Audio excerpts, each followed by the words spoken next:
নমস্কার বন্ধুরা, গল্প পথিক চ্যানেলে আমি মৌ। আমার আজকের গল্প হলো গোলদিঘির ভূত, শিবরাম চক্রবর্তীর লেখা। শিবরাম চক্রবর্তী ছিলেন একজন ভারতীয় বাঙালি রম্য লেখক। তিনি কবিতা রচনা দিয়েই তার সাহিত্য জীবনের শুরু করেন। প্রথম কবিতা তার ভারতীয় পত্রিকায়। প্রথম প্রকাশিত বই দুটির নাম হল মানুষ ও চুম্বন। তবে গল্প শুরু করা যায়। ভূতের কথা বলতে গেলে এক অদ্ভুত ঘটনার কথা আমাদের মনে পড়ে। বছর কয়েক আগের কথা।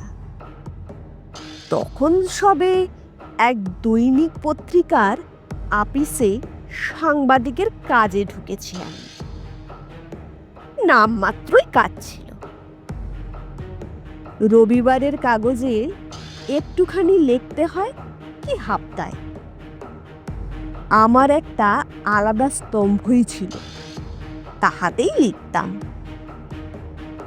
লেখার কাজ এমন কিছু নয়, কিন্তু পড়ার কাজটাই ছিল ভারী। সপ্তাহে একবার ওই একটুখানি লেখার জন্য এত বেশি আমাকে পড়তে হতো, এত রকমের দৈনিক, সাপ্তাহিক আর সাময়িকপত্র ঘাঁটতে হতো যে বলবার না। ভূত না হলেও বলতে কি, সেই একটা বিভীষিকা ছিল আমার। এইরকম কাগজপত্র ঘাঁটবার কালে একদিন একটা খবর আমার চোখে পড়ল।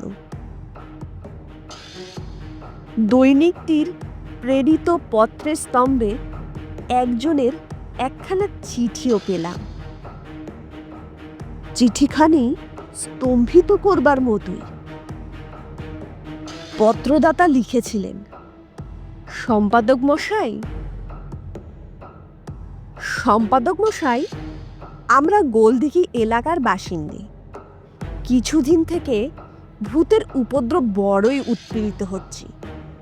ব্যক্তিগতভাবে অশরীরী ভদ্রলোক তেমন কষ্টদায়ক না হলেও যখন তখন যেখানে সেখানে তার অবাঞ্ছনীয় আবির্ভাব আর অন্তর্ধানে এ অঞ্চলের সকলেই আমরা বিশেষ কাহিল হয়ে পড়েছি।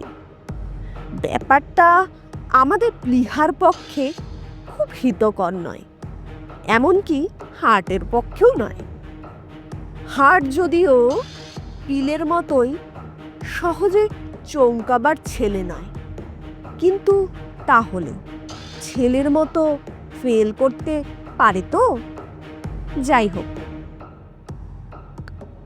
আপনাদের বিশ্ব বিস্তৃত পত্রিকার সংখ্যাহীন পাঠক পাঠিকার কারো যদি এই ভৌতিক দুর্গের কোনো প্রতিকার জানা থাকে, যদি দয়া করে আপনার পত্রিকার মারফতে তিনি জানান, তাহলে আমরা অত্যন্তই বাধিত থাকব।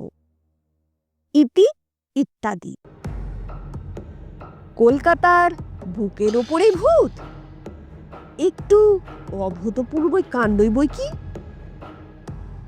এ কি কখনো সম্ভব হতে পারে? কি ভাবছেন মশাই অমন গালে হাত দিয়ে? আরেকজনের কথায় আমার চমক ভাঙল। এই কার্যালয়েরই আমার এক সহযোগী, আমার মতোই আরেকজনা। এই ভূতত্ত্ব। আমি বললাম, ভূতত্ত্ব নিয়ে ভাবছিলাম। ও ভূতত্ত্ব, আজকের ভূমিকম্পের কথা বলছেন? জাপানের সমুদ্র কিনারে 3টি শহর ধসে গেছে। কত ঘরবাড়িই যে গেছে, মরেছেই বা কত হাজার, তার ইয়ত্তা নেই।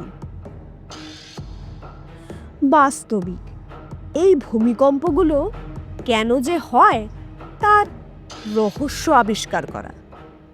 আজ্ঞে, সে ভূতত্ত্ব নয়, আমি ভাবছি ভূতত্ত্ব।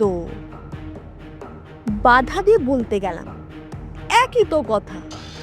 ভূতত্ত্ব আর ভূমিকম্পের তত্ত্ব একই সূত্রে গাঁথা তো। একটার যদি আমরা কিনারা করতে পারি, আহা, তা নয়, তা নিয়ে আমি মাথা ঘামাচ্ছি না মশাই। আমি ভাবছি ভূত নিয়ে। ভূত আছে কি না, ভূতের অস্তিত্ব নাস্তিত্ব এই সব নিয়ে। যেমন মহৎ থেকে মহত্ব, আমসত্ব থেকে আমসত্ব, তেমনি ভূত থেকে ভূতত্ত্ব। ভূমিকম্পের সঙ্গে এর কোনো সম্পর্ক নেই। ব্যাকরণ মতে আরো উদাহরণমালা জোগাতে যাচ্ছিলাম, এমন সময়ে সম্পাদকের ঘর থেকে তলব এলো।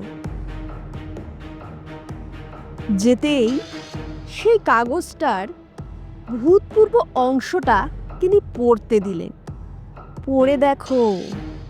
দেখেছি। সম্পাদক বললেন, আমাদের নিজস্ব সংবাদদাতা আসেনি আজ, কে জানে কেন। তুমি একবার যাও দেখি, গোলদিঘির এই ভুতুরে ব্যাপারটার সবিশেষ জেনে এসো তো। খবরটা কালকের কাগজেই সবিস্তারে ছাপতে পারলে বেশ চাঞ্চল্যকর হবে। কাগজ কাটবে খুব। আজ্ঞে, মাপ করবেন আমায়। ভূত আমি বিশ্বাস করি নে। আমি জানতাম ভূতে আমার ভারী ভয়। বিশ্বাস করো না তো ভয় কিসের আবার? অবাক হলেন সম্পাদক মশাই। আজ্ঞে, সেই জন্যই তো। ওদের মোটেই বিশ্বাস নেই। ভূত ভারী ভয়ঙ্কর জীব। আহা, তোমাকে কি ভূতের সঙ্গে মুলাকাত করতে বলেছি? অমূলক ভয় তোমার। আরে, তাদের কি পাত্তা মেলে? যাদের বাড়ি উপদ্রব হচ্ছে সেখানেই যাবে, পত্রদাতার সঙ্গে দেখা করবে জাস্ট, করে বিস্তারিত সব জেনে ফলাও করে লিখে আনবে। কাজ তো এই।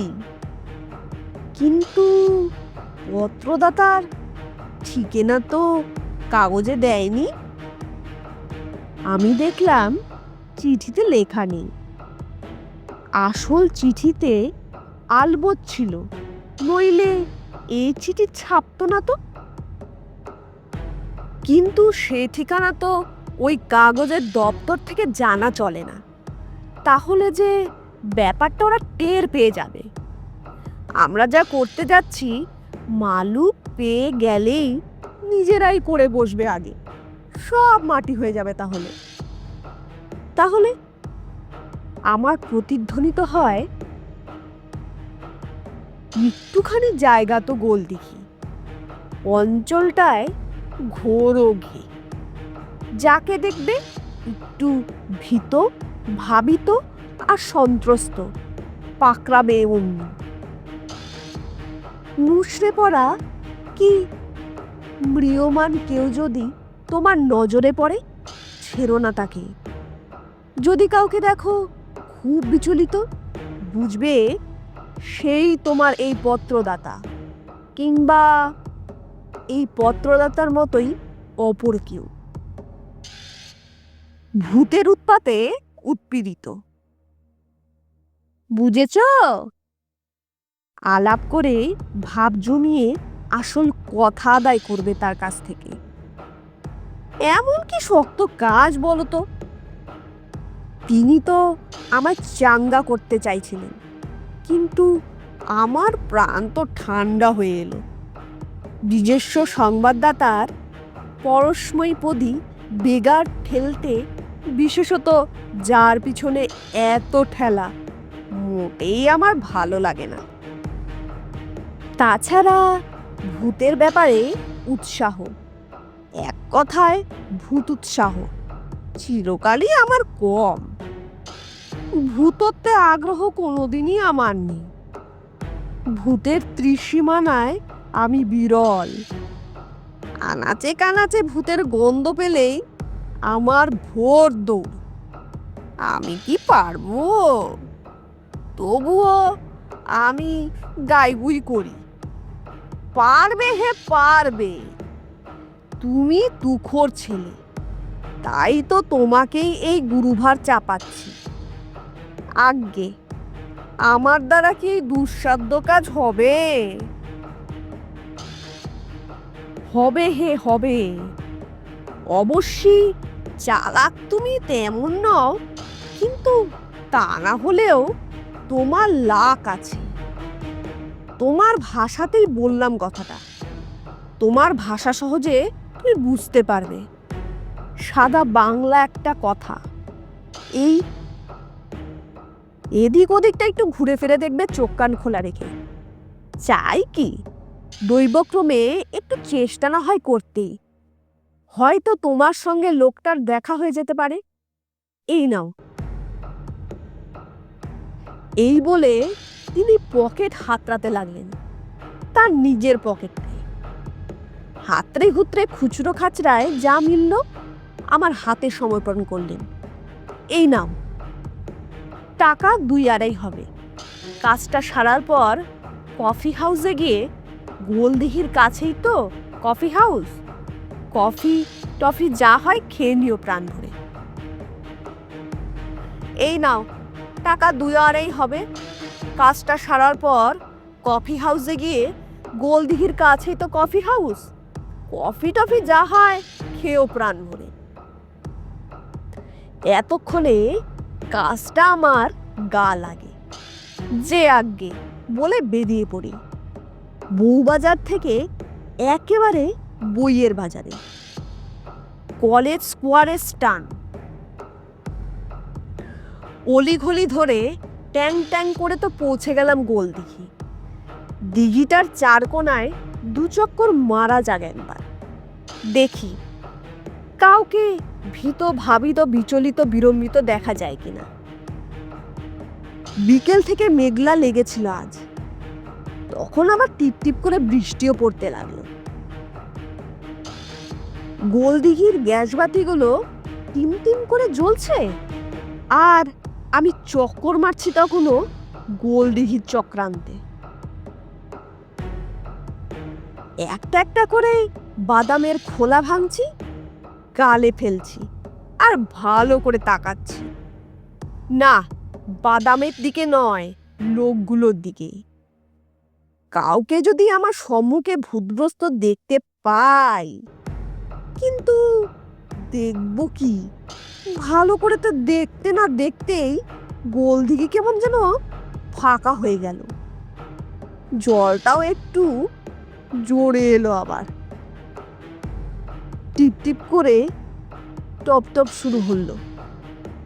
এতক্ষণ যারা ঘুরপাক খাচ্ছিল এখানে,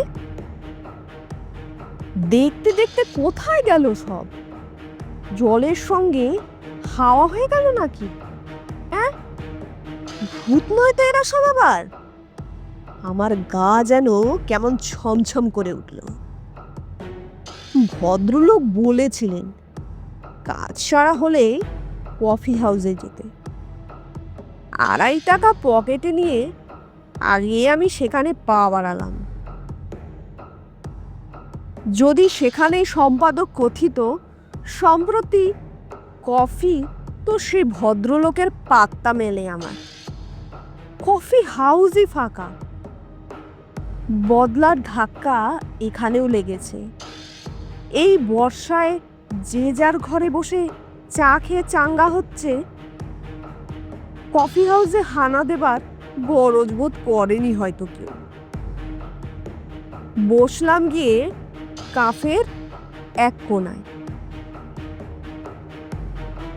আর একজন মাত্র ছিল সেই টেবিলে। হাফ শার্ট গায়ে আধবয়সী একজন ভদ্রলোক। লোকটাকে কেমন যেন মুহ্যমান মনে হলো ইনি যেন ভূতটুত দেখেছেন।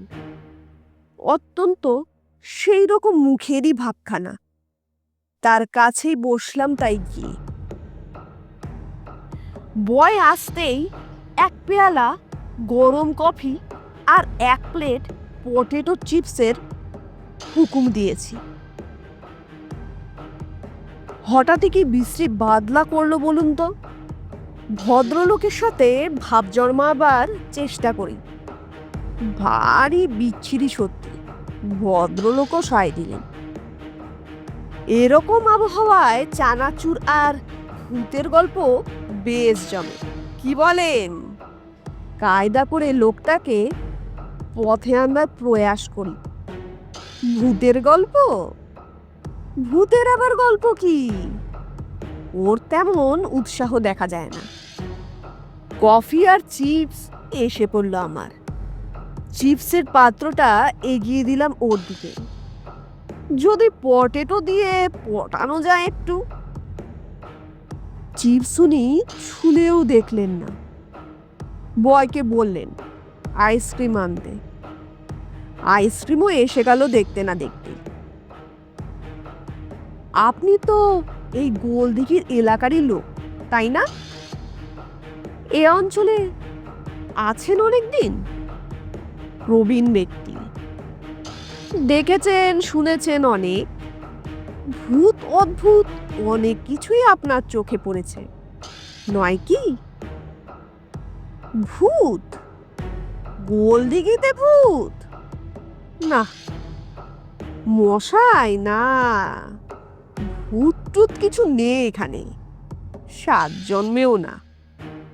ভদ্রলোক আরেক পাত্র আইসক্রিমের হুকুম দিলেন। আইসক্রিম খেতে পারে বটে লোকটা, এমন ক্রিমখোর জীবনে আমি দেখিনি। কৃমি না হয়ে মারাই যায় শেষটায় লোকটা। আমি এক চুমুক কফি খাই আর উনি গেলাসের পর গেলাস গেলেন। প্রায় 17 গেলাস আইসক্রিম সারলেন ভদ্রলোক। ততক্ষণে আমি মাত্র 3 পেয়ালা কফি টানতে পেরেছি, আর আর প্লেট 2 আলু ভাজা, ব্যাস। কিন্তু এতক্ষণ ধরে এত চেষ্টা করেও এক টুকরো ভূতের খবর ওর মুখ থেকে খসাতে পারলাম না।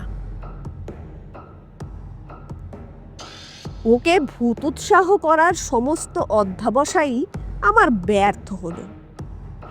যতই আমি ভূতের কথা পারতে যাই, ততই উনি ঘাড় নাড়িয়ে থাকে।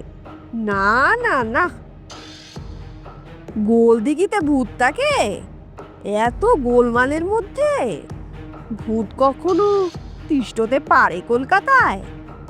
ভূত টুত যা ছিল এখানে সব ইহলোকপ্রাপ্ত হয়েছে,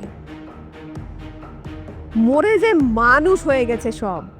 কবে 17 গ্লাস আইসক্রিম সাবার হলো, কিন্তু ভূ শব্দটি ওর মুখ থেকে বার করা গেল না। অগত্যা উঠতে হলো আমায়। কফি হাউসের মায়া কাটাতে হলো শেষ পর্যন্ত আমায়। কাফের দরজা বন্ধ হবার সময় হয়েছিল। উঠে কাউন্টারে দাম দিতে গেলাম, কিন্তু বিল দেখে তো আমার চক্ষু চড়ক। 15 টাকা বিল! 15 টাকা কেন? আমি তো মোটে 3 পেয়ালা কফি আর 2 প্লেট চিপস খেয়েছি, তার জন্য 15 টাকা?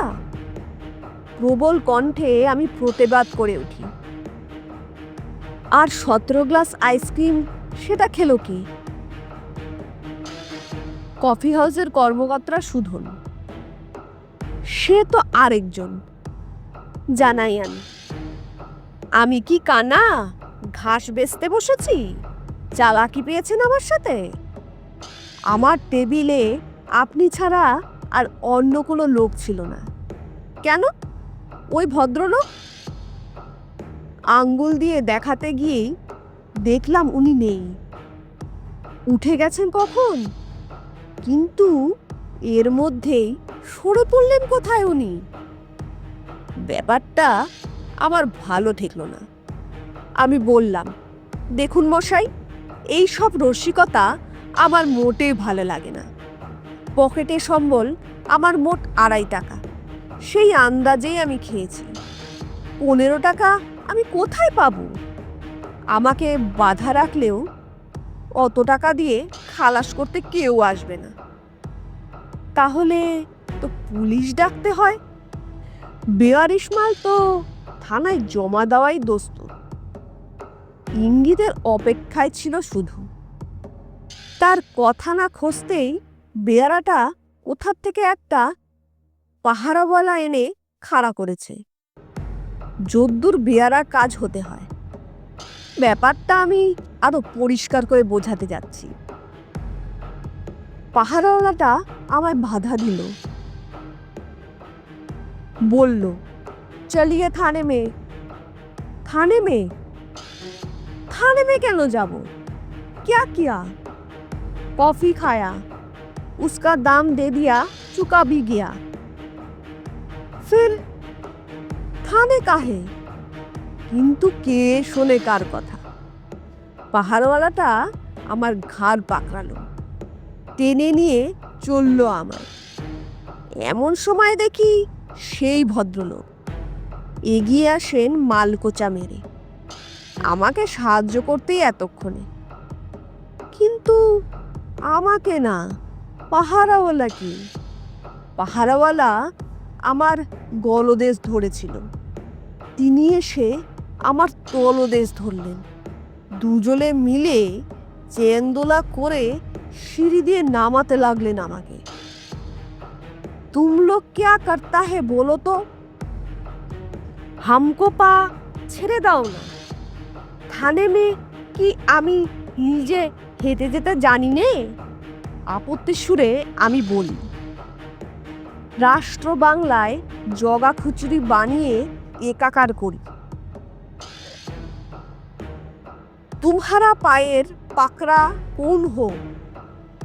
हम तो गर्दन दिया, दूसरे तो हिया कोई नहीं। পাহারাওয়ালা আওয়াজ কানে আসে, কিন্তু ততক্ষণে আমি মূর্ছিত হয়ে পড়েছি। আমার গল্পটি এখানেই শেষ। আমার গল্পটি যদি আপনাদের ভালো লেগে থাকে, অবশ্যই আমার চ্যানেলটিকে সাবস্ক্রাইব, শেয়ার এবং লাইক করবেন। ধন্যবাদ।